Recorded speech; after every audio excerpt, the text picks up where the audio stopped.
लहानपणी मम्मीला म्हणायचे, मम्मी काहीतरी चांगलं खायला बनवून दे. तर मम्मी लगेच म्हणायची, थांब मिरची टाकून तुला छान फ्लावरची भाजी करून देते. आमचं हे स्पेशल आणि नवीन असायचं.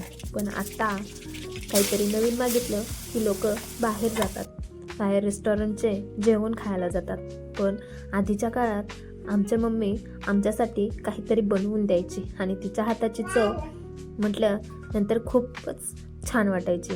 हो, स्पेशल असं काही नव्हतं त्यामध्ये, फक्त हिरवी मिरची आणि कांदा घालून फ्लावरची भाजी बनवून द्यायची. पण त्यात पण किती चव आणि किती आवडीने आम्ही खायचो. आणि स्पेशल वेगळं म्हटलं तर भाकरीऐवजी चपाती. तर चपातीसुद्धा बनवून द्यायची. पण किती छान लागायचं ते जेवण. पण आत्ताच्या काळामध्ये फक्त व्हरायटी आणि नमुने आलेत जेवणामध्ये.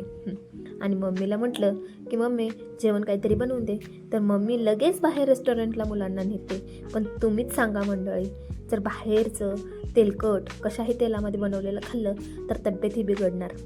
पण तेच घरी बनवून दिलं तर किती तब्येत छान राहील, हे आता प्रत्येकांना माहीत तर आहे. त्यामुळं सांगण्याची काही गरज नाही. पण तरीही सुद्धा अंमलात हे फक्त काहीच ठिकाणी येतं, सगळ्या ठिकाणी